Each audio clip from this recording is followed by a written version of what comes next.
Hello बच्चों, let's read a given question. The question says two parallel circular coils of equal radii having equal number of turns placed coaxially and separated by a distance equal to the radii of the coils carrying equal current in the same direction are known as option A Biot-Savart's coil, option B Ampere's coil, option C Helmholtz coil, option D Oersted coil.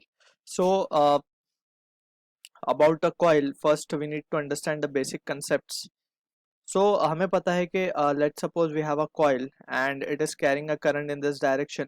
So इसकी जो magnetic field we can calculate, it can be calculated using the formula that is B equals to mu naught I n upon r square plus x square raised to 3 by 2 and with 2 multiplied over here.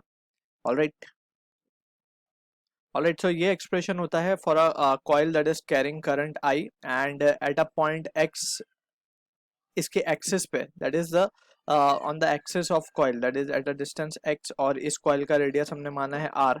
So at point p the current will be the magnetic field will be given by this expression. ठीक है, अब यहाँ पे we need to also understand अगर हम x की value को zero कर देते हैं, x की वैल्यू जीरो कर देते हैं तो that means we will reach at center. So center पे क्या आएगी magnetic field mu not I N upon this value comes out to be 2r. ठीक है ना. So this is the value that is magnetic field at the center of the current carrying circular coil. ठीक, अब यहाँ से we need to understand अगर हम इस चीज का ग्राफ प्लॉट करें so we can see magnetic field और डिस्टेंस वर्सेस अगर हम इसका ग्राफ देखें सो इसके लेफ्ट साइड में और इसके राइट साइड में वी कैन क्लियरली सी के there will be some sort of this, इस तरीके का ग्राफ कुछ बनता है ये. ठीक है, let's try to visualize it again. So we can see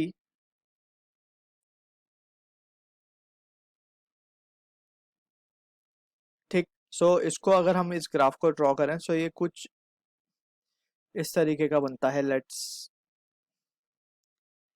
ठीक है. सो यहाँ पे we can see there is a point of inflection over here जहाँ पे ये जो कॉन्वेक्स पार्ट है इसका it gets converted into concave और यहाँ पे ही हम कहते हैं x equals to minus R by two और यहाँ पे आता है x equals to plus R by to.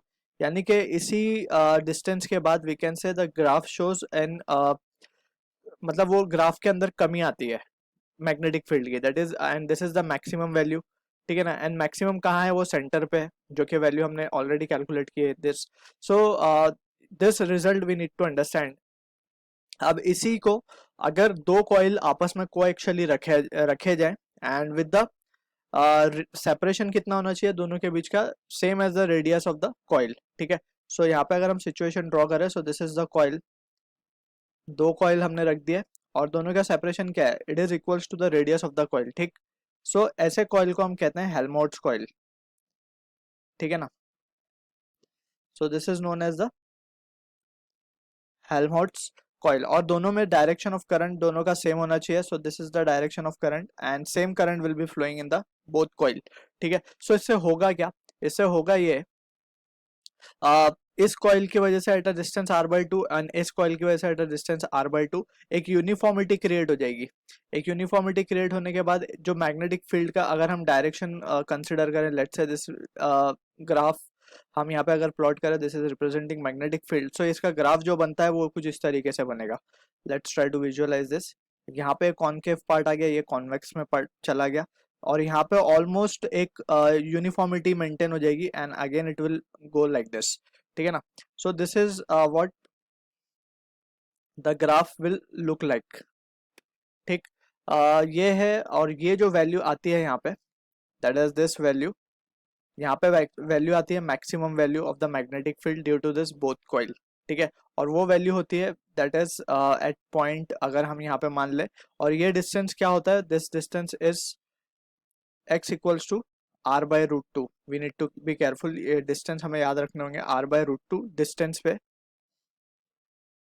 And ये डिस्टेंस मैक्सिमम मिलता कहाँ पे, at x equals to r by two. ठीक है ना. r by two of this coil first coil and r by two of the second coil, दोनों का बीच में अगर हम देखें सो दोनों के मिला करके जो मैग्नेटिक फील्ड आता है that is 8 by 5 root 5 mu not I N upon R. So ये रिजल्ट आता है मैग्नेटिक फील्ड का एट द पॉइंट, यहाँ पे अगर हम पॉइंट मान ले सेंटर पॉइंट P.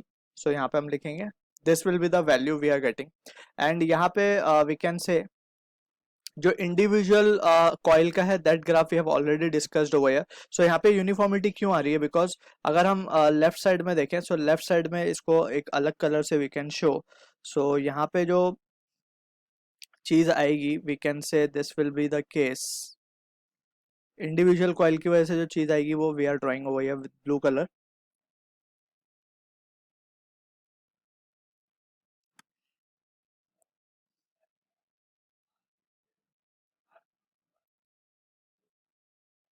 कुछ इस तरीके का ग्राफ होगा, ठीक है। तो यहाँ पे हम देख सकते हैं इसका कॉन्वेक्स पार्ट और इसका कॉनकेव पार्ट, एंड इसका कॉन्वेक्स पार्ट, इसका concave part, they will be balancing each other. और यहाँ पे जो चीज हो जाएगी वो maximum field that will be created over here, और उसी का वैल्यू वी हैव कैलकुलेटेड। जब हम x की वैल्यू r/2 सब्सटीट्यूट करेंगे इन दिस एक्सप्रेशन, कॉइल वाले एक्सप्रेशन में, so we will be getting this result. Alright, and also we need to multiply by 2, because यहाँ पे ये एक कॉइल की वजह से है r/2 पे, तो दो कॉइल की वजह से we have to multiply it with 2। So we will be getting the result, and we need to keep this result in mind for Helmholtz coil, ठीक है। सो ऑप्शन सी जो है हमारा is the answer to the question. I hope you understood the solution. All the best.